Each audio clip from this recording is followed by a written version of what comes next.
1982 में एक आदमी को कुछ मशीनों को खत्म करने के लिए भेजा गया था, लेकिन उसे नहीं पता था कि जिस रेप्लिकेंट का वह पीछा कर रहा था वही आने वाले भविष्य का सबसे बड़ा रहस्य बनने वाली थी।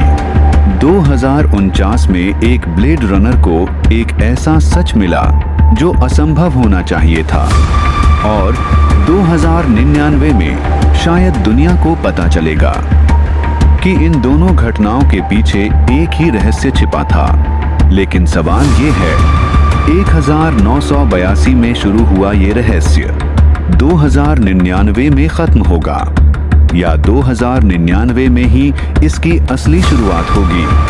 1982 लॉस एंजलिस, एक ऐसी दुनिया जहां रेप्लिकेंट इंसानों जैसे दिखाई देते थे।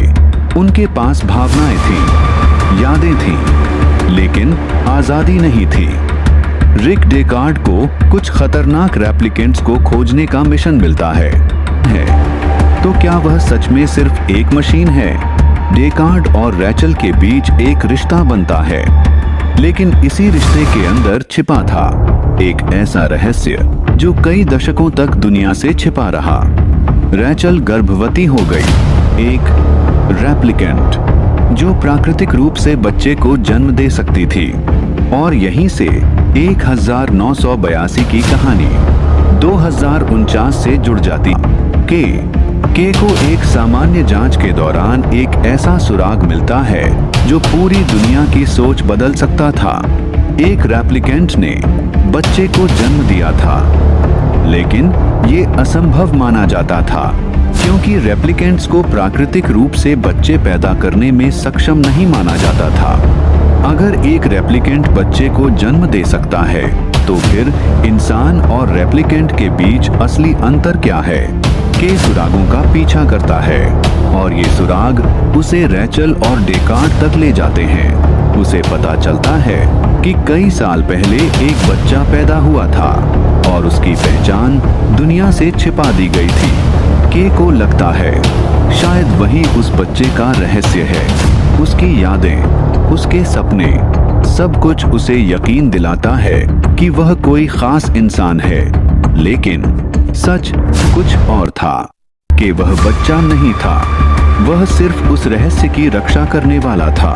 असली बच्चा कहीं और था, और यहीं से सबसे बड़ा सवाल पैदा होता है। अगर एक रेप्लिकेंट प्राकृतिक रूप से बच्चे को जन्म दे सकता है, तो क्या सिर्फ एक बच्चा पैदा हुआ था, या फिर एक पूरी नई पीढ़ी का जन्म हो चुका था? ऐसे रेप्लिकेंट्स जो किसी फैक्ट्री में बनाए नहीं गए, बल्कि प्राकृतिक रूप से पैदा हुए, ऐसे प्राणी जिनके अंदर इंसान और रेप्लिकेंट दोनों की विरासत मौजूद हो सकती थी। अब कहानी पहुंचती है, एक्स मौजूद हो सकती थी 2099 तक।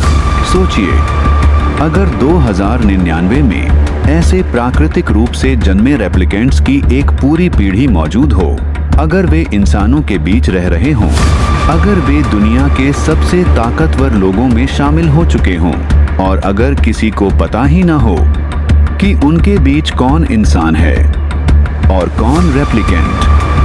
2099 में एक पुराना रिकॉर्ड से अभी बाकी है, डेकार्ड। क्या डेकार्ड खुद एक रेप्लिकेंट था? 1982 से ये सवाल लोगों के दिमाग में बना हुआ है। 2049 ने इस रहस्य को और गहरा कर दिया, और 2099 शायद पहली बार इसका जवाब दे सकता है, क्योंकि अगर डेकार्ड की असली पहचान भी उस रहस्य का हिस्सा थी, तो 1982 की कहानी सिर्फ एक ब्लेड रनर की कहानी नहीं थी। वह एक ऐसी घटना थी जिसने इंसान और मशीन के भविष्य को बदल दिया। 1982 में रैचल ने एक असंभव बच्चे को जन्म दिया। 2049 में के ने उस रहस्य को खोज निकाला, और 2099 में शायद दुनिया पहली बार समझेगी कि वह बच्चा अकेला नहीं था। लेकिन अगर ऐसा है, तो सबसे बड़ा सवाल अब भी वही है, 2099 में वह कौन है? और उससे भी बड़ा सवाल, क्या वह अब भी इंसान है?